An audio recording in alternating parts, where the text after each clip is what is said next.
It seems to me that more than any other series, any other franchise, whether it be video games, movies, TV shows, nothing is more controversial, nothing is more split down the middle, lopsided, opinionated than Star Wars. Nothing brings up more debate than Star Wars. And sometimes I feel that the criticism reaches critical mass. It reaches the point of absurdity. It reaches the point where it seems like there's more hate towards Star Wars than love or, compassion or, just feeling this special thing that I do when I watch a Star Wars movie or play a Star Wars video game or watch a Star Wars show like The Mandalorian. It seems like throughout the years, Star Wars has really gained a lot of hate. And it's mostly from the fans. Now, I can understand if it came from a place of someone that did not like Star Wars, that didn't like the hype. But those people mostly just simply don't talk about Star Wars.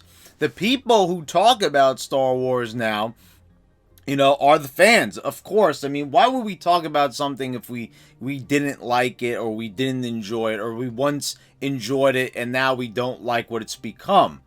And see, that last little bit, what I said right there is mostly what a lot of the so-called haters claim. Star Wars was once a great sacred thing that could do no wrong, but all of a sudden something came along that ruined the series. Now, we hear a lot of theories. Disney has ruined the franchise. The prequels has ruined the franchise. And Hello Greedo has talked about this a lot over on his great Star Wars channel. Probably the greatest Star Wars channel that is on YouTube. But I'm going to give my own take on it.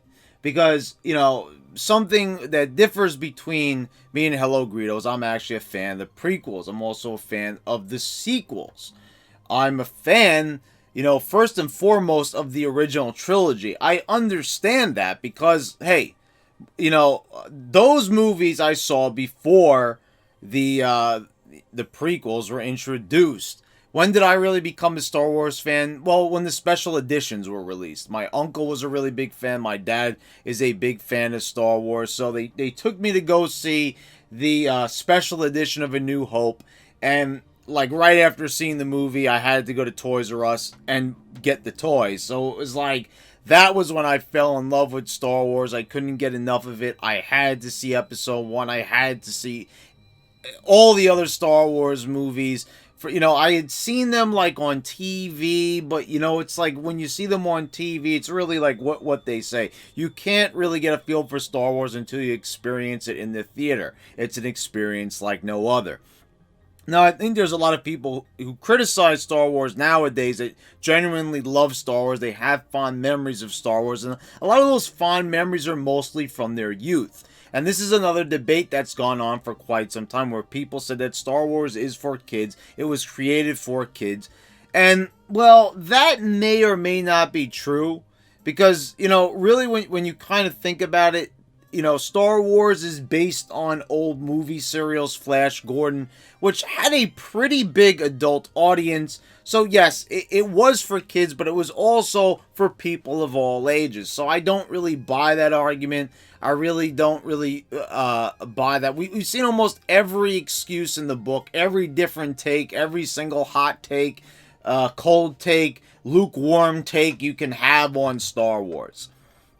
The thing is everyone wants their own Star Wars experience. People believe that Star Wars should be a certain way.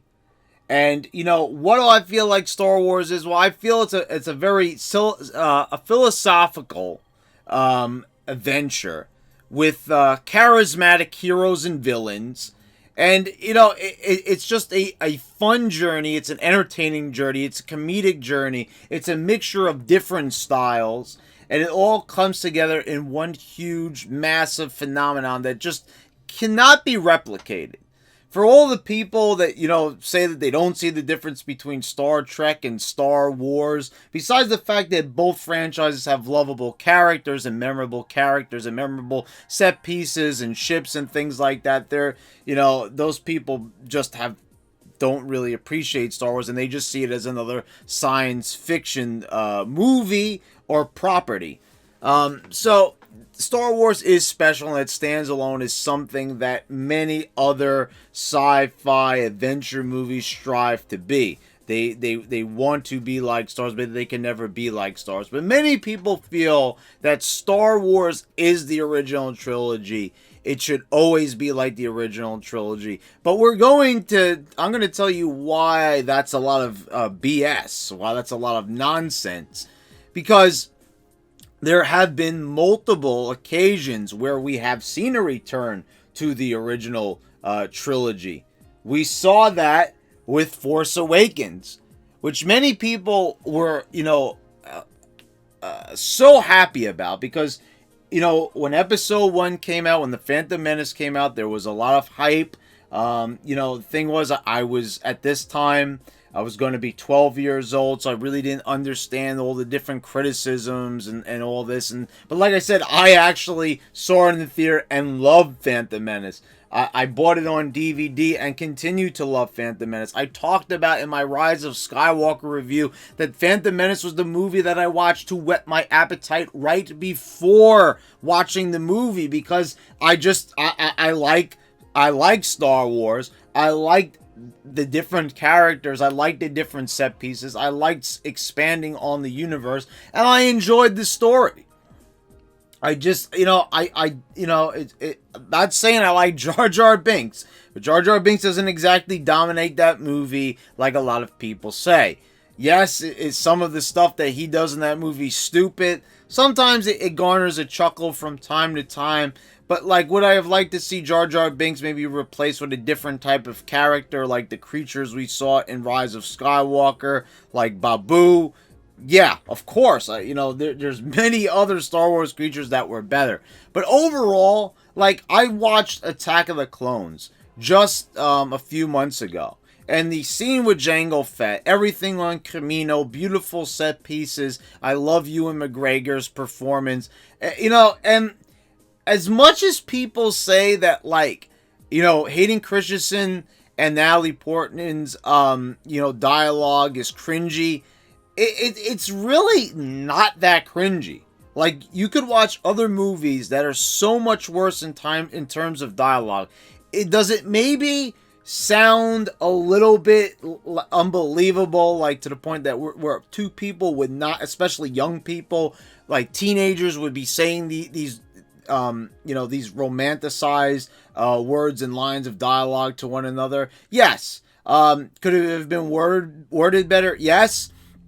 And, so there are criticisms. We could go through those movies, and we could even do that here on this channel if people want to see that. I would definitely enjoy doing it and dissect them and see, what are the good and bad. But usually after I watch it, it's good and bad. I feel that emotion. That's the thing. I always get emotional when I watch these movies, because there is a magic to them like no other. And the good parts always outweigh the bad, and the bad always seems very minuscule.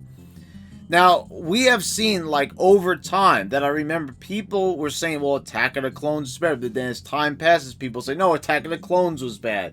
And then you hear people saying that, well, no, Phantom Menace is better than Attack of the Clones. And then Revenge of the Sith came out, and people were happy. But then over time, people say, oh, how about that part where Vader screams no, and the part about the high ground? And, it's just you could never win.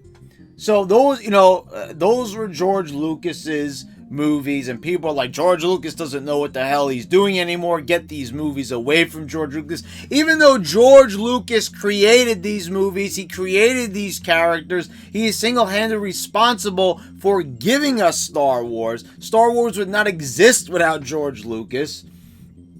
I have heard people ranting on this guy that they almost want to see George Lucas sacrificed, to the Star Wars gods because, of what he did to the franchise. And people have and when I watch these movies, I'm just like, what are people watching?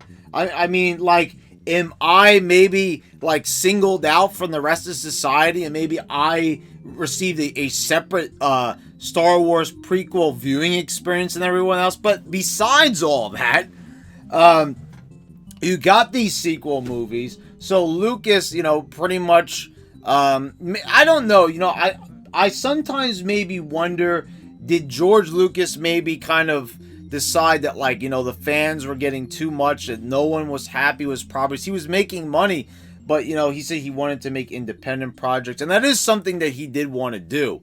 If you go back and you look at Empire of Dreams, the documentary that I was actually just watching last night, Lucas says in that documentary, he says that from Star Wars to The Empire Strikes Back, Lucas really wanted to work on his own independent film projects. He had different experimental ideas that he wanted to try out, but because Star Wars took over his life, and these other big franchise films that he was involved in, like Indiana Jones, he just had like no time to make those movies that he wanted to make. He became the Star Wars guy. He became the action and adventure guy. When you know that he kind of really wanted to make movies like THX, 1138, that's kind of like what he really wanted to make. So he sold Lucasfilm, he sold it to Disney. And, people were like, Star Wars is saved! And, everyone was like, it was like a big celebration among a portion of the Star Wars fan base. It was almost a big celebration, like at the end of episode 1. There was there was just like massive fanfare. There was a parade in the street. I don't know. It was just crazy. People reacting like this was a great thing. I saw it actually as a sad day. I didn't think that it was the end of the franchise, or a really bad dark day or anything like that. But I was like, oh boy, like this came right after like Disney taking over Marvel, and I'm like, wow, okay, they're getting pretty big here, maybe a little bit too big. And sure enough, Lucas kind of found himself in kind of like an advisor role, and, they didn't really use any of his ideas and everything. And I kind of found that to be sad. But then at the same time, I was like, okay, so it will be interesting to see the take of other people. And I saw Force Awakens, and a lot of people really seemed to genuinely enjoy this movie at first. People were like, wow, this is better than the prequels. I was like, this is a good movie. I'm really enjoying this. Actually, it was a great movie. A great Star Wars movie. Great movie in general. But I don't know if I like it better than the prequels. Definitely, you watch Force Awakens, and it definitely feels different. I can't stress that enough. Like, you definitely, if you watch Force Awakens, if you watch The Last Jedi, and you watch The Rise of Skywalker, these movies feel pretty different. It's a pretty significant feeling when you watch these movies. They still feel great. They still feel like they're grounded in the same universe. But you definitely can tell that the direction, something is a little bit different. Not a little bit different, but quite a bit different. So, people then started to notice that this story seemed a lot like A New Hope. We start off on the desert planet. This doesn't really seem like anything too special. The main character, Rey, is a lot like Luke Skywalker. They're even wearing the same type of clothing. And then we see that there is a Death Star-like space station that's capable of destroying planets. And, you see a lot of like similar set pieces and similar situations, of kind of like acquiring different people on the team that, ends up going after the bad guys. And people started to talk about this, and this was only like in certain videos and blogs on the internet and on YouTube. But sure enough, people then kind of decided that this is a repeat of A New Hope, and we don't really like this. It's too much of the same. And the thing, what was so funny about that is how many times did people say that the prequels were not enough like the original trilogy. But J.J. Abrams listened to the fans, and this is why you can't always listen to the fans. I know this is your audience, but you are trying to appeal to other people. You can't always go by what the fans say, because look what happened. J.J. Abrams listens to them, and it's not good enough because it's too similar. First, it wasn't similar enough. Now it's too similar. Okay, so The Last Jedi then comes out, different director, and people okay, at least no one really said that The Force Awakens was a bad movie. They just said that, this is a movie, this is a sequel trilogy that needs more attention, needs work. So they switched directors. I believe that was the original plan. But Rian Johnson steps into the director's chair, and he makes a series of changes. There's a lot of surprises, things that you don't expect. And I was watching this, and I said that, this movie was better than Force Awakens to me. I liked that there was so much different about Star Wars. It really felt like from A New Hope to Empire Strikes Back, wow, there's a big universe out there, and there's even more. We've expanded outward with this movie, and there's so much more to explore, and I really liked it, but the fans hated it, and the critics, who also claim to be Star Wars fans, loved it. And for the first time in a long time, I found myself siding with the critics. And the thing is, they actually like this movie, I think, better than The Force Awakens, if I'm not mistaken.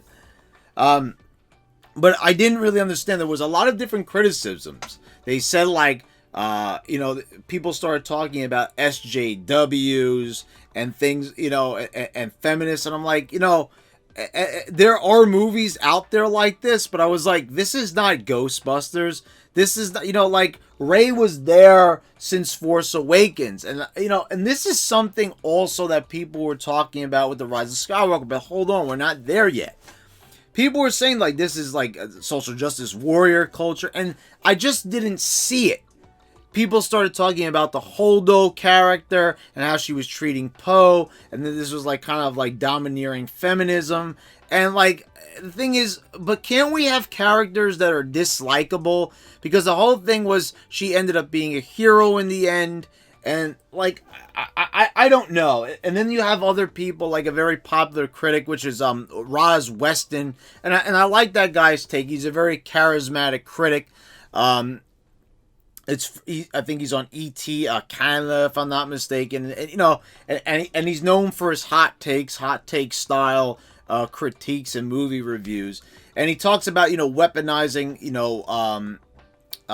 light speed and going and just going right into that Star Destroyer. And I thought that was a really awesome, unexpected part in the movie. And, he criticized, you can't just weaponize light speed like that. You can't just, go to hyperspace and, weaponize it. And, I was I think a lot of people kind of forget that this is a movie, first and foremost. And that, that's the thing also, what we're going to talk about when we move on The Rise of Skywalker. If you're not viewing this as a movie, as a fantasy world, and you're viewing Star Wars as, a strict military school, military style, this has to be this way, this is the way that it is, and it can't be any other way, and it can't deviate from this different set of rules, I think you're totally missing the point of Star Wars, which is all about exploration and the unknown and philosophy and expanding your mind. And just showing you different things and unexpected locations and events, because this is a galaxy far, far away from that of our own, and it is so massive, so big, and so unpredictable. You don't know what you're going to see next. So I think that The Last Jedi really delivered on that. It really delivered on a lot of different things. It also had explored a bit more of the Sith. What is going on inside of Rey? She seems very conflicted. I like the idea of having Luke Skywalker really grumpy, really opposed to the Jedi, because every time the Jedi are around, it seemed like The Sith were there to follow, so he kind of wants to get away from it all. So it made sense. The fact that people were criticizing this movie because Luke Skywalker was not the same exact way he was in Return of the Jedi, never mind the fact that the movies are like 20, 30 years apart from one another, like in the chronology, in the actual timeline of the movie. People are expecting it to be the same exact way, that Luke is going to be the same starry-eyed, stargazing farm boy. No, he's experienced. He has a hard edge. This guy has been through a lot. I mean, you look at this story and you see what happened with Ben Solo, with Kylo Ren. And, they really expanded on Kylo Ren. And there was a lot of different twists and turns and swerves. And looking back on it, like, wow, I got to watch this movie again because it was awesome. Now, you could say, like, Rose Tico, she wasn't one of the best characters. The whole thing, on the casino planet, that kind of was unnecessary, that didn't really need to be there.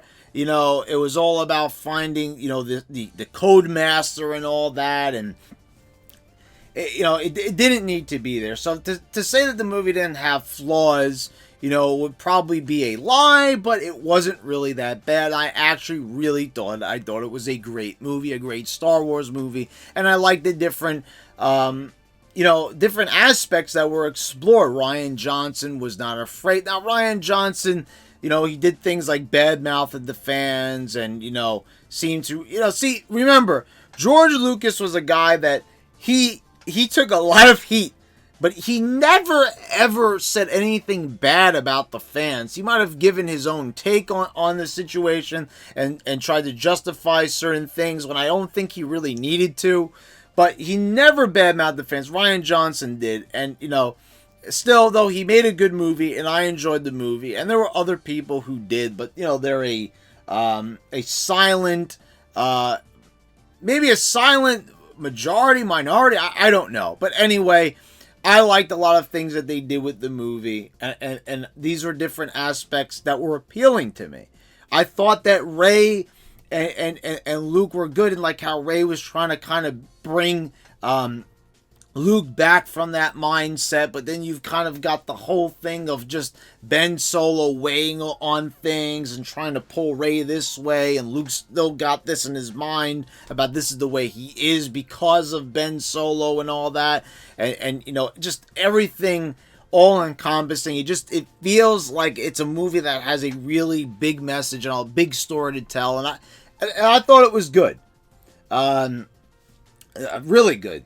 Then The Rise of Skywalker came along, and it seemed like things just kind of flipped. Now, there was a lot of different theories going on, or, are they playing with the ratings over on Rotten Tomatoes? I don't even care about Rotten Tomatoes.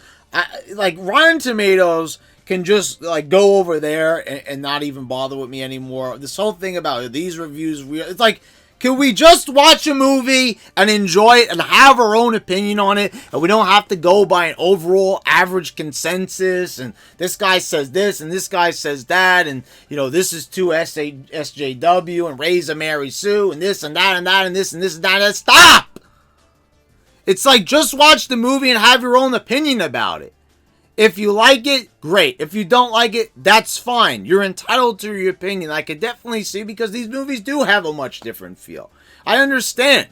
There's a part of me that kind of wishes that George Lucas was still in the director's chair, or at least, writing these movies. They used more ideas for it, and people are trying to use every excuse in the book. They didn't invite George Lucas to the premiere. Okay, that's effed up. I know. I agree. I think George Lucas deserves the right to at least be invited to the premiere of the very series he creates. All the money that Disney makes, they owe it to George Lucas for creating these characters, for creating the concept, for creating the very movies that started it all.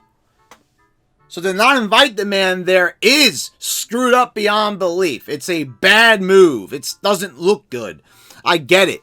But all these different excuses and everything, this is all very frivolous. This is all very extra. This is stuff that doesn't pertain to the actual quality of the movie. It doesn't pertain to the proceedings at hand. We're talking about the movie itself.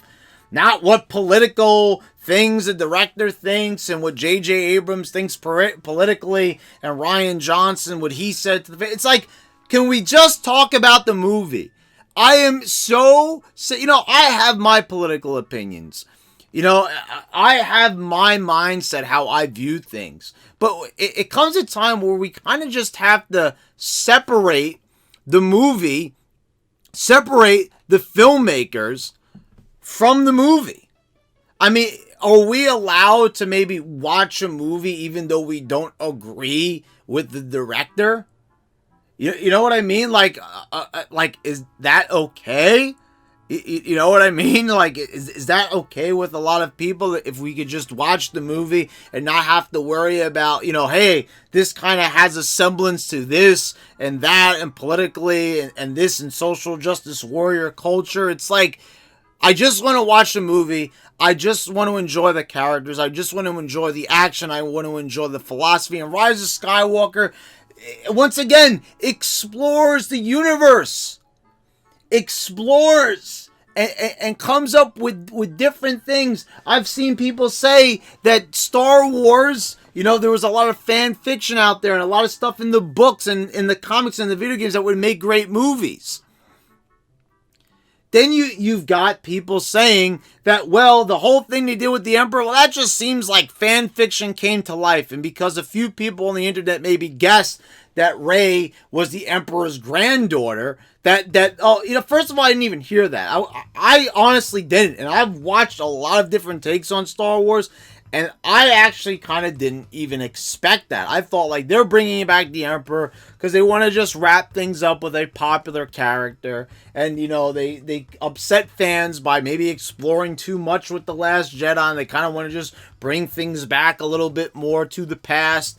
And J.J. Abrams seems like he's more with the past. Rian Johnson seems like he's more someone who wants to explore different avenues of Star Wars. So there's different directing styles. That's understandable. So the whole thing is, with Rise of Skywalker, is like, it's very daring. Once again, it has the fortitude to bring back an old villain and do something a little bit different with it. Do something with the lore and try to like run it right back through the stories. And people are trying to say, oh, this retcons all the movie. It really doesn't. Like, I don't really understand. Also, people are like, oh, they didn't use some of George Lucas's ideas. And like, weren't you the same people that were saying that George Lucas shouldn't have anything to do with Star Wars? Weren't you celebrating that Star Wars, that Lucasfilm is now the property of Disney? So what happened to that? Now all of a sudden George Lucas is back to being your savior again. See, this is what I'm talking about. You cannot please Star Wars fans. It is impossible to please them. Nobody hates Star Wars more than Star Wars fans. It is completely unbelievable at this point that, like, you could take a beloved franchise like Star Wars and the fans basically ruin it. They try to ruin it for everybody else. Now, you could be like me and you could try to ignore these people and not let them impede your enjoyment of the movie. But sometimes you just have to come on YouTube and you have to talk about it. You have to discuss how the fans are just completely outrageous when it comes to something that they love. I mean, the thing is, so why do you see these new movies? Why, if you didn't like Force Awakens, why did you see The Last Jedi? And then if you didn't like The Last Jedi, why did you go and watch The Rise of Skywalker? You knew you weren't going to like it, but you watched it anyway. Because and first of all, these are a lot of the same people who didn't like the prequels. So, like, I get it. You want the original trilogy. We all agree. Most fans, I don't know a single Star Wars fan that doesn't think that at least one of the original trilogy is one of the best movies. I have never heard anyone say that Phantom Menace, Attack of the Clones, or Revenge of the Sith is their favorite Star Wars movie. I've never heard anyone say that any of the sequels is their favorite Star Wars movie. It's either, A New Hope, Empire Strikes Back, or Return of the Jedi.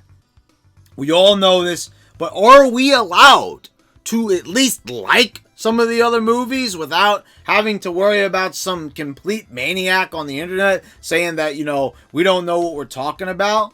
I mean, if we like Star Wars movies, Doesn't that make us Star Wars fans? Just because you hate more of the movies than another Star Wars fan, does that make you a bigger Star Wars fan? You see what I'm saying? Like, what are the credentials for being a Star Wars fan? Are you a bad fan for liking too many of the movies? Or are you a bad fan for not liking any of them? Or are you a good fan for that? I don't know anymore, and I really don't care.